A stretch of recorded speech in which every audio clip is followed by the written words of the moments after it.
오늘 말씀 제목은 보물찾기라고 이렇게 이름을 이제 정해 봤습니다. 왜냐하면 숨겨놓은 하나님의 지혜를 또 이제 성령님을 통해서 찾아가고 또 깨달아가는 그런 놀라운 은혜가 있기 때문에 제목을 한번 보물찾기로 해보았습니다. 혹시 여러분들 살아가면서 비밀이 있으신가요? 예를 들면 여러분과 또 남편이나 아내에게 비밀이 있거나 내 가족에게 비밀이 있거나 아니면 누군가에게 비밀이 있었던 적이 있습니까? 그 비밀은 무엇이죠? 누구에게도 말할 수 없기 때문에 비밀이에요. 그 대상에게는 말할 수 없기 때문에 무엇이냐면 비밀. 제가 보니까 그러니까 전에 있던 교회 권사님은 이제 남편이 주식을 샀어요. 이제 샀는데 자기 명의로 안 하고 아내 명의로 해가지고 아내 걸로 주식을 샀습니다. 그래서 이게 이제 막 이제 오르고 있었어요. 막 오르고 있었는데 교회가 너무 힘든 거예요. 이 이제 빚을 이제 내서 건축을 했다 보니까 그 이자를 내는데 이자가 IMF 때라서 이자가 상당히 비쌌다고 합니다. 그래서 이제 3개월에 1,000만 원씩을 이제 빚을 갚아 이자를 냈어야 되는데 그게 너무 부족해가지고 난리가 난 거예요, 교회. 그래 그 이야기를 듣고 마음이 너무 어려운 거예요. 돈도 없는데 어떡하지? 그러다가 생각이 난 거예요. 뭐냐면 남편이 자기 이름으로 무엇을 산 걸요? 주식을 산 걸. 그러니까 보니까 대략적으로 한 달 정도 그 주식을 이제 팔면 한 달 그 이제 한 번 낼 수 있는 이자 돈이 되더라는 거예요. 그래서 권사님이 그걸 어떻게 했냐면 몰래 팔았대요. 팔아가지고 교회에 헌금을 했습니다. 교회에 헌금을 했어요. 이제 잘 오르고 있었으니까 그때 주식이. 그래서 이렇게 하고 있었는데 어느 날 이제 또 이제 남편이 주식 잘 있냐고 이야기하더래요. 그래가지고 그것 때문에 이제 뜨끔해가지고 어떻게 했냐면 열심히 돈을 이제 자기가 좀 모은 거랑 이것저것 해가지고 다시 주식을 샀는데 은혜롭게도 뭐냐면 그 주식이 많이 이렇게 떨어졌을 때 사가지고 크게 이제 그 어려움 없이 그래도 잘 사서 이제 주식이 이만큼 있다라고 이야기를 했다라는 이야기를 합니다. 그러면서 자기는 그 이제 남편에게 주식을 팔아가지고 교회 헌금했다는 말을 절대로 하지를 못했대요. 그 한 10몇 년이 지났는데도 그 말을 못한대요. 그러면서 남들한테는 다 얘기하고 계시더라고요. 근데 비밀인 거예요, 이게 비밀. 여러분들에게도 혹시 그런 비밀이 있습니까? 누군가에게 말할 수 없는 그 비밀.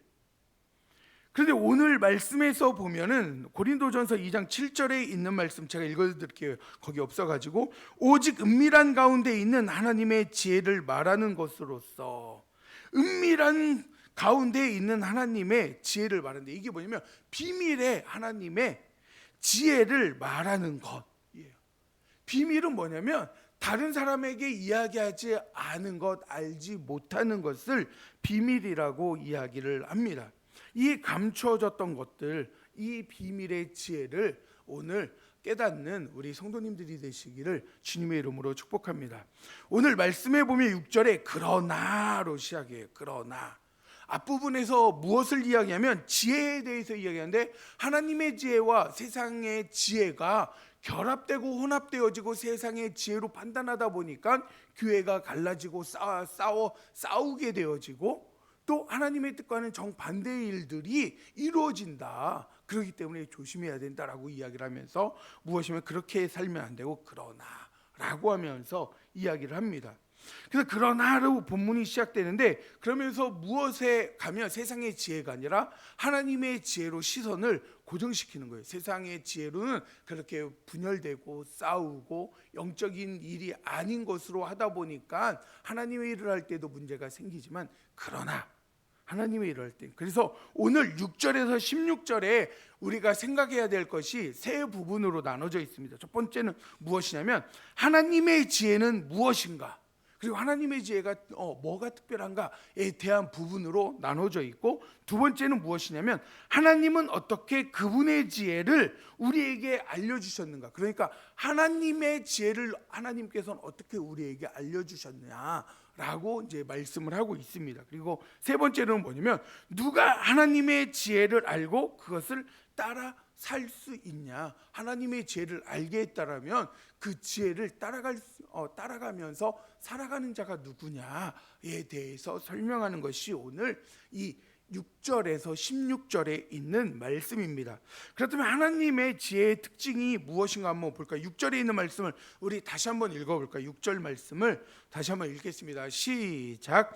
그러나 우리가 온전한 자들 중에서는 지혜를 말하노니 없어질 통치자들의 지혜도 아니요. 아멘. 제가 이렇게 이제 노란색으로 표시를 해놨습니다. 온전한 자들 중에, 우리가 온전한 자들 중에서, 이게 뭐냐면 성숙한 자들이 성숙하다. 근데 그 성숙하다는 것을 여기에서는 온전한 자들이 뭐예요? 영적으로 성숙한 자들 중에서는 지혜를 말한다. 그러니까 고린도 교회는 영적으로 성숙한 사람도 있지만 영적으로 아직도 어떠한 사람이 있다는 거예요? 어린 사람도 있다라는 것을 이야기하는 겁니다. 그리고 그렇게 말하는데 이는 이 세상의 지혜가 아니다. 이 세상의 지혜, 세상을 세대라고도 이야기를 합니다. 원뜻은 세상보다는 세대에 더 가까워요. 그래서 세대라고 해석하는 게 좀 더 옳습니다. 그런데 이 세대가 무엇입니까? 악이 지배하는 시대. 그러니까 지금 우리가 세상이 잘 돌아가는 것 같지만 사실은 악이 지배를 하고 있잖아요. 트럼프 대통령이 미국을 많이 좋아하시는 분들에게는 죄송스러울 수도 있지만 트럼프 대통령이 절대적인 선은 아니에요. 이재명 대통령이 절대적인 선도 아닙니다. 또 중국의 시진핑도 절대적인 선이 아니에요. 그들은 자기의 이익을 쫓아서 행하기 때문에 어떻게 되는 거죠? 악도 있어요. 악도 있습니다. 그러니까 무엇이냐면 이 세상은 무엇이냐면 자기의 이익을 쫓아 살아가고 그 세상 사람들의 자신의 지식으로 세상을 다스리다 보니까 무엇이죠? 완전할 수가 없다라는 거예요. 그것을 이제 의미하는 단어가 이제 세상의 지혜가 아니요라는 그 의미에 들어 있습니다. 그리고 또 이 세상에서 무엇입니까? 없어질 통치자들의 지혜도 아닌데 없어지다는 게 뭐냐면 끝내다, 폐지하다. 그리고 이것을 풀어서 이야기하면 뭐냐면 흔적도 없이 사라진다예요. 그러니까는 지혜가 지금은 잠깐 한 세대를 쓰고 있지만 나중에 보면 뭐예요? 흔적도 없이 사라진다라는 거예요. 그러니까 이러한 것들을 통해서 무엇을 이야기하고 있습니까? 사도 바울이 이러한 지혜에 세상에서 흔적도 없이 사라지고 세상에서 잠깐 있다 사라지고 악한 의도로 다스리는 그러한 지혜가 아니라 하나님의 지혜는 다르다라는 것을 이야기합니다. 그들의 삶이 신분과 명백히 동떨어져 있기 때문에 바울은 그들에게 책망을 하는데 왜 신분에 동떨어져 있다라고 이야기를 할까요? 그들은 예수 그리스도를 믿는 자로 그리스도의 자녀인 신분을 가지고 살아가야 돼요. 하나님께 속한 자, 하나님 나라 안에 살아가는 그 시민권자로서 살아가야 되는데 이들이 하나님을 믿는다고 하면서 그러한 정체성 없이 무엇으로 사는 거예요? 세상의 지혜를 따라 살아가고 세상의 권력에 이끌려서 그 권력에 순응하며 살아가는 모습만 있는 거예요. 하나님의 뜻에 순응하려고 하지 않습니다. 그러다 보니까 무엇이냐면 그들의 삶이 신분과 명백히 동떨어진 세상의 판단으로 이야기하다 보니까 무슨 문제가 생기는 거예요? 교회에서도 세상적인 가치관으로 판단을 하는 거예요. 그래서 무엇이냐면 서로 다투는 거예요. 그리고 효율적인 걸 따지고 실용적인 걸 따져요. 저도 목사지만 실용적인 효율적인 걸 따져요. 그런데 우리가 알죠. 천하보다도 더 귀한 한 영혼을 살리기 위해서는 어떻게 해야죠? 교회에서 끊임없이 헌신하고 끊임없이 베풀어야 되고 끊임없이 교회가 아니라 예수 그리스도에 대해서 증거하는 일에 우리가 몰두해야 돼요. 그래서 전도할 때도 저도 이렇게 따지면 물티슈 하나가 뭐 170원 뭐 이렇게 나눠 줄 때 얼마나 아까운지. 아이들한테 이렇게 달란트 마켓을 하고 있지만 달란트에서 이렇게 하나씩 주는 거 각 가치가 생각보다 비쌉니다. 그런 거 준비해서 과자 한 봉지가 1,500원 하는데 이것을 10달란트 해주고 또 어떤 때는 자기 달란트 모자랐는데 먹고 싶다고 해요. 그러면 어떻게 할까요? 그래 50% 세일이다. 그 세일로 줘요. 그거를 돈으로 한 사람이 얼마나 아까울 거예요. 얘네들이 그렇다고 해서 교회 열심일까요?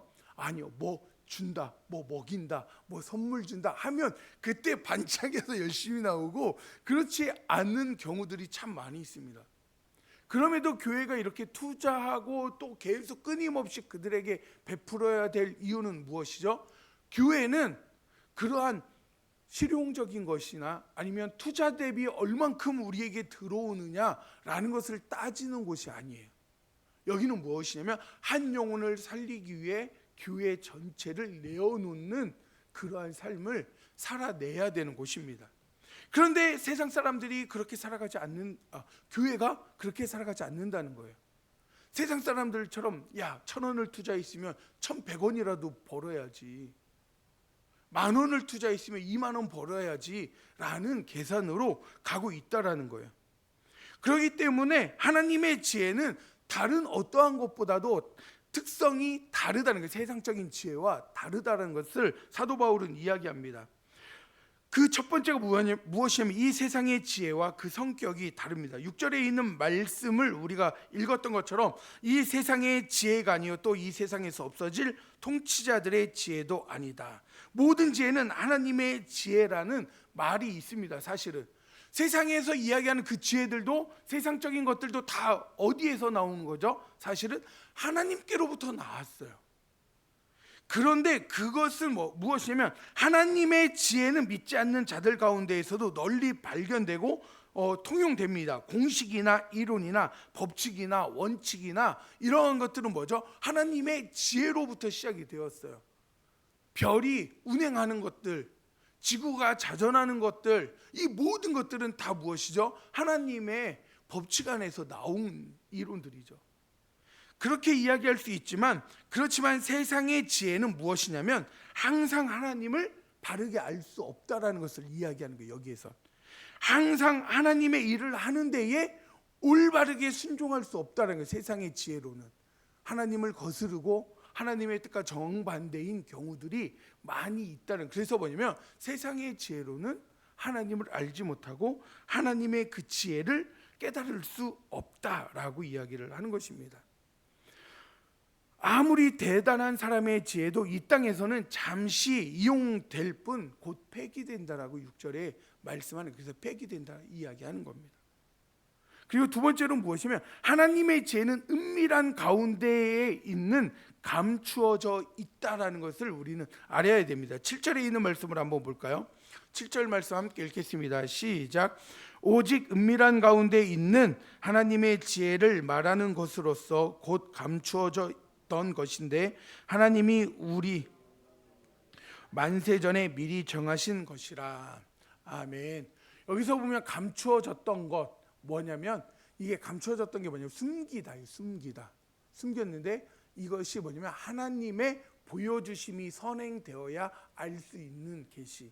그러니까 이거는 뭐냐면 사람들이 그냥 알 수가 없어요. 그런데 어떻게 알 수 있는 거죠? 하나님이 그것을 보여줘야만 알 수 있는 거예요. 하나님이 보여주지 않으면 절대로 깨달을 수 없어요. 이 지혜가 무엇입니까? 십자가의 지혜. 세상 사람들은 그래서 십자가를 어떻게 한 거죠? 왕이면, 천지 만물을 창조하신 전능하신 분이면 왜 십자가에 굳이 달려 죽냐? 명령만 해도 되는 일을. 이해가 되나요? 이해가 안 돼요. 그런데 그것을 누가 보여주신 거예요? 하나님이 직접 몸소 이 땅에 내려오셔서 보여주셨어요. 그걸 통해서 어떻게 되는 거죠? 우리가 아는 거예요. 그러한 사랑이 있구나. 누가, 전능자가 우리를 위해서 자신의 생명을 내어줍니까? 전능자가 우리를 위해서 누가 그렇게 모욕적인 모습들을 당하고 또 자존심 상하는 이야기를 들으면서도 견딥니까? 누구도 보여주지 않고는 견딜 수 없는 거예요. 알 수 없는 겁니다. 그래서 이게 숨겨진 비밀, 신비라고 하는 거예요. 이거를 은밀한 하나님의 지혜다라고 이야기합니다. 하나님의 지혜는 완벽하게 하나님께 속한 것이기 때문에 무엇이냐면 우리가 우리의 인간의 지혜나 또 연구나 노력이나 분석으로 절대로 얻을 수가 없어요. 그래서 보면은 예수님에 대해 아시는 분들 중에 똑똑하신 분들도 많지만 그렇지 못한 분들도 있죠. 너무 똑똑하다 보니까 뭐냐면 성경 보고 이해가 도저히 안 돼서 자기는 믿을 수 없다 해서 예수를 믿지 않는 분들도 있어요. 왜 그럴까요?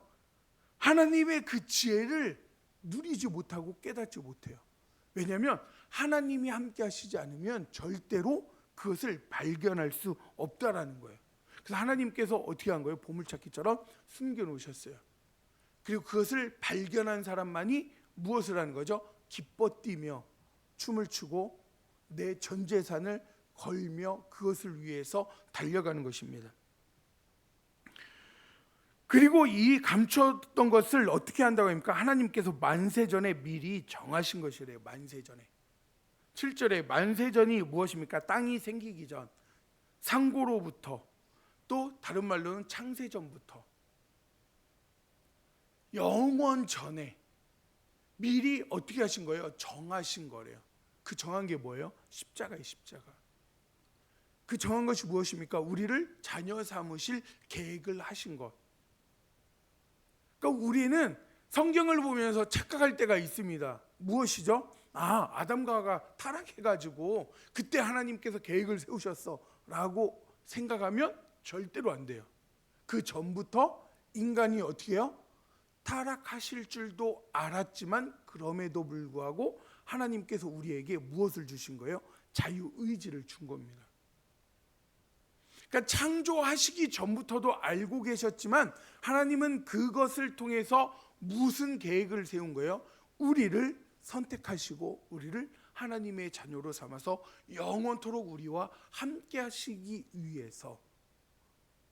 그래서 아담과 하와를 창조하시고 또 그곳에 하나님께서 허용하시고 놔두신 거예요. 하나님이 사단이 들어와서 사단이 유혹하는 걸 몰랐을까요? 한번 생각해 보세요. 우리가 전지전능하신 하나님이라고 고백하고 있잖아. 근데 뱀이 몰래 와가지고 아담에게 이야기해, 하와에게 이야기합니다. 야, 그거 따먹으면 너 하나님처럼 될까 봐 해. 그 시간에 하나님이 거기 안 계셨을까요? 안 계신 곳이 없다라고 우리가 고백하잖아요. 그런데 이러한 말씀을 읽으면서 우리는 어떻게 생각하고 있죠? 그때에 떨어져 있구나, 하나님이 함께하지 않구나 라고 생각할 때가 너무나 많아. 그게 아니라는 거야. 하나님께서는 우리를 존중하고 우리의 선택을 어떻게 하시는지 기대하며 바라보고 있어요. 그 선택이 잘못된 선택으로 가실 것을 알면서도 조차 어떻게 하고 있는 거죠? 기다리시는 거예요. 기다리는 거. 이 마음이 어떠한 마음일까요? 여러분들이 자녀를 키워보신 분들은 아시겠지만 어린아이들이 자꾸 넘어져요. 넘어질 때 우리는 안 넘어지게 하시는 분들도 있지만 어떤 분은 어떻게 하죠? 넘어지는 법을 알아야 금방 일어나고 잘 안 넘어진다, 중심 바르게 금방 잡는다 해서 넘어지는 걸 알면서도 일부러 놓는 분들이 있잖아요. 그 마음인 거예요. 그걸 통해서 하나님께서는 더 멀리 하나님의 깊은 지혜로 그런 것들을 바라보시면서 그 자리에서 그 고통 가운데에서 함께 있는 거예요. 우리만 하나님이 옆에 계신다라는 것을 어떻게 하죠? 잊어버리고 있는 거예요. 그러니까 우리는 그러한 것들을 통해서 무엇을 알 수 있습니까? 하나님께서 만세 전부터, 영원 전부터 계획을 세우시고 우리를 정해 놓으셨다라는 거. 그러니까 우리가 얼마나 놀라운 은혜입니까? 그런데 이것을 세상 사람들은 알 수 없었다라는 거예요. 하나님께서 부르시지 않고 하나님께서 보여주지 않으면 절대로 알 수 없었다라고 이야기합니다. 8절에 있는 말씀을 한번 같이 읽어볼까요? 8절 읽겠습니다. 시작. 이 지혜는 이 세대의 통치자들이 만일 알았더라면 영광의 주를 십자가에 못 박지 아니하였으리라. 아멘. 단 한 사람도 그들의 무지함은 영광의 주를 십자가에 못 박는 사건으로 확실히 입증되었다라는 거예요. 그러니까 이 세대의 통치자들, 최고의 성경학자들, 영적 지도자, 철학자와 변론가 그 누구도 이 지혜에 대해서 알 수 없었다라는 거예요. 더 안타까운 것은 무엇입니까? 예수님의 탄생을 동방 박사들이 이야기할 때에 그것에 대해서 대제사장들과 또 율법학자들은 알고 있었음에도 경배의 자리가 아니라 어느 자리에 있었습니까? 내 자리를 지키는 곳에, 내 권력을 지키는 곳에, 내 물질을 지키고 벌고 풍요로운 곳에 있었어요. 그러니까 얼마나 안타깝습니까? 왜 그랬을까요? 그들이 분명히 알면서도 알지 못하는. 왜 그렇습니까? 하나님께서 알려주시지 않으면 알 수 없다라는 거예요. 그래서 9절에 보면 기록된 바 하나님이 자기를 사랑하는 자들을 위하여 예비하신 모든 것은 눈으로 보지 못하고 귀로 듣지 못하고 사람의 마음으로 생각하지 못하였다. 하나님이 자기를 사랑하는 자들, 그러니까 자기를 사랑하고 자신의 목적만을 품는 자들은 하나도 알지 못하게 했다라는 것입니다. 그래서 이것은 무엇을 이야기합니까? 하나님께서 정하시고 하나님이 불러주시지 않으면 절대로 그 십자가를 믿을 수 있는 마음조차도 생길 수 없다라는 것을 이야기합니다. 그러면 하나님의 지혜의 계시는 어떻게 우리에게 이야기하고 있을까요? 10절에 있는 말씀을 우리 한번 같이 읽어볼까요? 10절 함께 읽겠습니다. 시작. 오직 하나님이 성령으로 이것을 우리에게 보이셨으니 성령은 곧 모든 것 곧 하나님의 깊은 것까지도 통달하시느니라. 아멘. 성령으로, 하나님이 성령으로 이것을 우리에게 보이셨다라고 말씀해요. 왜냐하면 성령님이 아니면 그것을 알 수 없어요. 그리고 성령으로 깊은 것 그리고 통달하시다라고 이야기하고 있죠. 하나님의 지혜는 이 세상의 지혜나 이해의 수단으로는 깨달을 수 없어요. 오직 무엇으로만 깨달을 수 있다라고 말씀하는 거예요? 성령으로만. 그러니까 우리는 착각해, 내가 알아서, 내가 잘 배워서. 많은 분들이 그런 분들이 있어요. 다른 목사들은 몰라, 나만 성경을 안다고, 자기만 기도해가지고 안다고. 그런 분들을 가장 조심하셔야 돼요. 제가 여태 저보다 더 오래 사셔가지고 지수 말고는 저보다 다 연배가 많으신데, 자기만 특별한 영적인 존재인 것처럼, 자기만 특별히 하나님을 아는 존재처럼 이야기하는 사람들 치고 끝이 아름다운 분을 저는 한 번도 보지 못했습니다. 그분들은요, 결국 자기의 욕심에 걸려 넘어지더라고요. 성령님이 알려주시는데 감히 자기가 성령님하고 독대해가지고 안다고만 착각을 하는, 그 얼마나 교만함이 넘칩니까? 근데 종종 그러한 모습을 가지고 있는 분들이 많이 있어요. 특히 교육자라고 하면 그렇죠. 목회자들, 여자분들은 좀 기도하는 것에 집중해서 영적인 것에 밝다고. 그리고 또 어떠한 남자분들은 이제 남자 목회자는 성경은 자기만 다 안다고, 성경은 성경으로 풀어야 돼요, 막 그러면서 막 다. 근데 그 성경을 성경으로 푸는데도 자기의 생각이 들어가기 때문에 어떻게 됩니까? 자기가 원하는 답을 찾아가서 설교할 때가 너무나 많아요. 우리는 항상 조심해야 됩니다. 오늘 말씀에서 이야기하는 것처럼 무엇입니까? 성령은 모든 것, 곧 하나님의 깊은 것까지도 통달하시는 분이 성령님이세요. 그러니까 성령님이 아니고서는 이것을 깨달을 수도 알 수도 없다라고 이야기합니다. 그래서 그 다음 장을 한번 PPT를 보여주시면, 통달하시다라는 의미가 뭐냐면 탐색하다, 주의 깊게 조사하다, 탐구하다. 그러니까 성령께서는 하나님의 깊은 것을 완전하게 아시는 분이시며 분명하다라는 의미예요. 그러니까 성령님께서 대충 하시는 게 아니라 하나님의 마음을 어떻게 한다고요? 분명하게 아시는 분. 그리고 깊은 것이 뭐냐면 깊이 깊은 풍성함의 의미인데, 인간이 감히 예측조차 할 수 없는 무한히 깊고 풍성하신 하나님의 계획을 의미해요. 그러니까 뭐냐면 하나님의 깊은 것을 통달하신다는 무엇입니까? 인간이 범접할 수 없는 하나님의 그 모든 계획들을 누구만이 다 알고 계신 거예요? 성령님께서. 그래서 성령님께서 우리 안에 오실 때에 우리가 하나님의 지혜를 알 수 있고 하나님의 뜻을 깨달을 수 있고 하나님의 말씀을 바르게 알 수 있다라는 거예요. 그래서 뭐냐면 성경은 지식적으로만 푸는 것이 아니라 성령의 은혜 안에서 말씀을 읽고 준비하고 또 여러분들도 그래서 기도한 다음에 말씀을 봐야 되는 거예요. 그냥 말씀을 봐서 은혜가 되기도 하지만 우리가 묵상하고 기도할 때는 성령님께 맡기는 삶이 있어야 됩니다. 그래서 뭐냐면 하나님의 지혜에 계시는 누구를 통해서만 알 수 있습니까? 성령님을 통해서만 알 수 있습니다. 그래서 11절에 있는 말씀을 보면은 사람의 일을 사람의 속에 있는 영 외에 누가 알리요? 이와 같이 하나님의 일도 하나님의 영 외에는 아무도 알지 못한다. 사람의 마음은 그 사람만이 알 수 있죠. 제 마음은 저만이 알 수 있어요.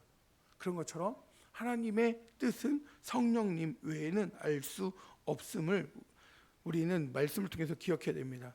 그리고 13절에 있는 말씀에서 보면은 우리가 이것을 말하거니와 사람의 지혜가 가르친 말로 아니하고 오직 성령께서 가르치신 것으로 하니 영적인 일은 영적인 것으로 분별하느니라.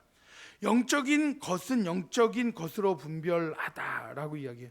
그러니까 여기에 두 가지 오해의 소지가 있습니다. 야, 영적인 일은 영의 것으로만 하는 거야. 그러니까 영의 사람이 영적인 것을 알 수 있어. 이렇게만 이야기해. 그래서 뭐냐면 세상의 다른 지혜는 다 필요 없어. 오직 기도해야 돼. 뭐 이런 분들도 있어요. 그런데 그렇지 않아요. 어떤 이들은 성령께서 가르쳐 주시니 사람의 가르침은 필요 없다라고 생각하시는 분들이 있습니다. 야, 그 다른 사람 말 들을 필요 없어. 성령님이 말하시는데 기도해 성령님이 응답하는 대로만 하면 돼. 뭐 이렇게 얘기 많이 들어보시지 않았어요? 근데 우리가 잘 알아야 돼요. 성령님께서 하나님께서 우리에게 은사를 주셨어요. 어떤 은사를 주셨습니까? 가르치는 은사, 전도의 은사, 교사의 은사, 은사마다 다 달라요. 그 이유는 무엇입니까? 다른 분들의 말을 통해서 하나님께서 우리에게 말씀하시는 분명한 음성들도 있다라는 거예요. 그런데 우리는 그 모든 것을 배제해 버리면 안 된다라는 것입니다. 그래서 무엇이냐면 즉흥적인 교훈을 영적인 이해라고 철석같이 믿는 분들이 가끔 있어요. 즉흥적으로 내가 기도했더니 막 이랬다고. 제가 대학교 때 이제 그 동아리를 들은 적이 있는데 그 동아리에 있는 목사님이 정말 변덕이 죽을 듯이 바뀌어요. 오늘은 이 말로 해서 이렇게 수련회를 준비한다고 해놓고 다음 날은 저 말로 자기가 기도해봤더니 그게 아니래요. 설교 원고를 가지고 갔어요. 본문을 정하고 설교를 할 걸 딱 했어요. 성령님이 그냥 막 말 바뀐대요. 그래가지고 막 다른 말을 막 하고 가요. 어떤 때에는 급하면 그럴 수 있어요. 그게 분명히 100% 틀리다는 건 아니에요. 그런데 성령님이 어떤 분이십니까? 창세 전부터 계획해서 지금 모든 계획을 이루어가고 계신 분이에요. 하나님이 그렇게 즉흥적이신 분이실까요? 아니라는 거예요. 그런데 자기가 기도하면 맨날 바뀌어요. 가끔은 바뀔 수 있어요. 그런데 뭐냐면 그러면 그 전에는 기도하지 않고 계획을 세운 거밖에 말이 안 되는 거잖아요. 오늘 내가 기도하면서 계획을 세웠어. 얘기했어요. 그런데 또 내일 기도해보니까 이거 아닌 것 같아요. 그리고 그 다음날 기도해보니 또 아니래. 그러면 어떻게 되는 거예요? 성령님이 그렇게 죽을 듯이 변덕스러우신 분이십니까? 아니잖아요. 우리가 하다가 보지 못하는 부분들이 있을 수 있습니다. 그래서 준비된 기도, 그 준비된 설교를 하다가도 하나님께서 주시는 지혜로 또 더 추가가 되는 부분들이 있을 수 있지만 하나님께서 끊임없이 우리를 바꾸시진 않는다라는 걸 우리는 기억해야 됩니다. 그리고 여기에서 성령님께서 우리는 그래서 좀 종종 그런 이야기를 합니다. 요한복음 14장 26절에 있는 말씀인데 그가 너희에게 모든 것을 내가 너희에게 말한 모든 것을 생각나게 하시리라. 그래서 뭐냐면 생각나게 하셔서 가르쳐 주시겠다라고 말씀을 하셔요. 그런데 그것을 뭐예요? 성령님께서 즉흥적으로 생각나는 것을 막 가르쳐 가지고 하게 하시는 게 아니라 무엇이냐면 여기에서 말씀하는 게 무엇입니까? 제자들이 예수님께 배운 말씀들, 그 말씀들을 잊어버리고 깨닫지 못한 것들이 있었을 거 아니에요. 그런데 전도하고 주의 일을 감당하다 보니까 예수님이 말씀하셨던 그 말씀이 갑자기 떠올라요. 갑자기 생각이 듭니다. 그리고 갑자기 그것을 통해서 주님께서 이러한 의미 때문에 그렇게 말씀하셨구나 깨닫게 하신다는 거예요. 그러니까 무엇이냐면 들은 것을 통해서 깨닫게 하시고 알게 하시고 생각나게 하신다라는 것이지 아무것도 하지 않았는데 막 생각나게 한다. 그는 우리가 조심해야 될 필요성도 있다라는 거예요. 우리가 믿는 하나님이 어떠한 분이신지를 우리는 정확히 기억해야 됩니다. 그리고 또 이것을 통해서 어떠한 분은 영적인 일은 영적인 것으로 분별해야 된다라고 하는 13절의 이 마지막 부분을 가지고 또 어떤 분들이 이렇게 이야기해요. 뭐냐면 특별히 탁월한 지적 능력과 풍부한 학문을 가진 소수가 그것을 알아가지고 하나님의 뜻을 깨닫는다는 거예요. 그러니까 지금 뭐냐면 신학 공부를 깊이 한 사람만 하나님의 뜻을 알기 때문에 그분들의 말에 듣고 순종하며 살아가야 된다라고 이야기를 한다는 거예요. 그게 맞나요? 그것도 틀리죠. 왜 그렇습니까?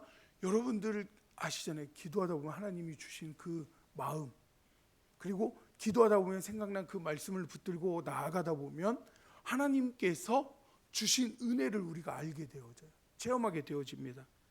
그러니까 무엇이냐면 유식하고 똑똑하고 학문을 많이 하는 분들에게만 성령님께서 알게 하시는 게 아니라 우리 모든 믿는 자들에게 성령님이 알게 하시고 깨닫게 하신다라는 거예요. 그래서 여러분들이 분별을 잘해야 돼요. 제가 여기에서 이렇게 해가지고 여러분들과 관계를 가진 다음에 우리가 성전 건축을 해야 됩니다. 그러니까 집문서 갖고 오세요. 이 땅에 있는 거 재산 뭐 다 필요 없습니다. 천국 가면 휴지 조각인데 뭘 그걸 그렇게 짓고 있냐고 막 하면서 제가 그렇게 한다라면 여러분들이 뭐예요? 분별해야 돼요.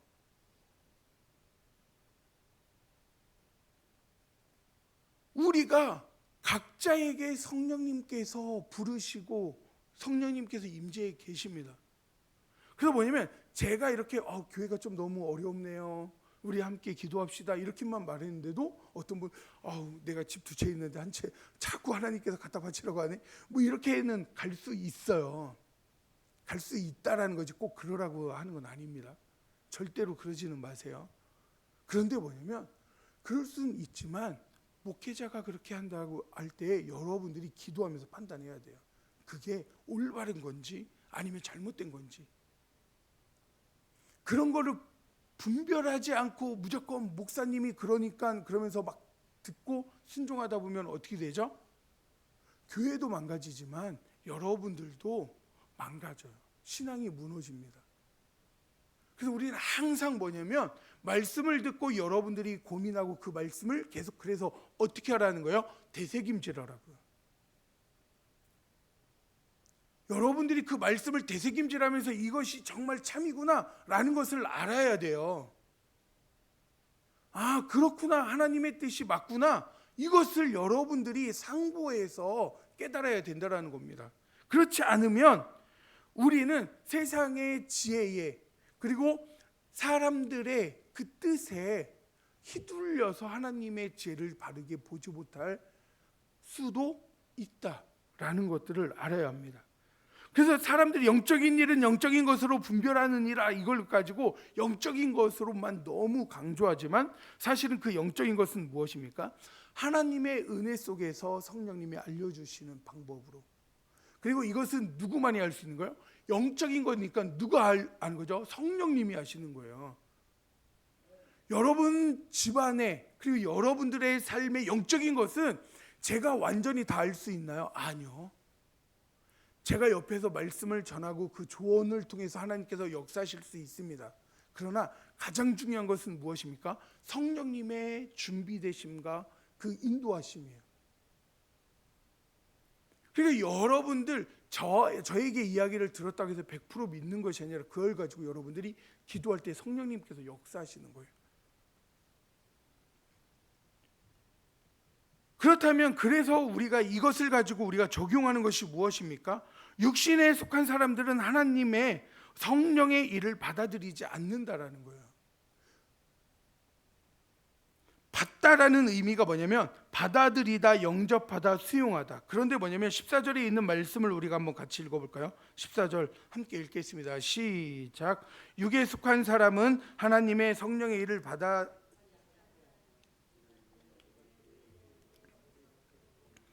또 그는 그것들을 알 수도 없나니 그러한 일은 영적으로 분별되기 때문이라. 아멘. 무엇입니까? 어리석게 보이기 때문에 믿지 않는다는 거, 받아들이지 않는다라고 이야기합니다. 그리고 두 번째로는 오직 육적인 사람이 아니라 영적인 사람만이 그 신령한 하나님의 은혜를, 하나님의 말씀을 깨달을 수 있다라는 거예요. 그래서 이거는 뭐냐면 성령이 나타난 일을 영적으로 분별할 수 있기 때문에 그렇습니다. 우리가 이단에게 휩쓸리지 않는 이유는 무엇입니까? 우리가 이단들보다 성경을 많이 알아서인가요? 아니죠. 아니면 이단들보다 우리가 더 열정적이기 때문에 그렇습니까? 아닙니다. 성령님께서 마음에 막으세요. 그 이야기를 하는데도 마음에 보면 성령님께서 전혀 귀에 안 들어오게 합니다. 그리고 또 다른 하나는 그것이 뭔가가 문제가 있구나 어렴풋이 느끼게 하시는 그러한 지혜도 주실 때도 있어요.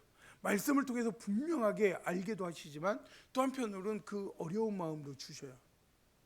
그렇기 때문에 그 마음을 가지고 우리가 어떻게 하는 거죠? 기도하고 묵상하고 또 말씀을 가지고 찾아서 대면하면서 과연 그것이 옳고 그른지를 판단하게 하신다는 거예요. 이 말씀은 육에 속한 사람과 영적인 사람이 분명히 차이가 있다라는 것을 말씀합니다.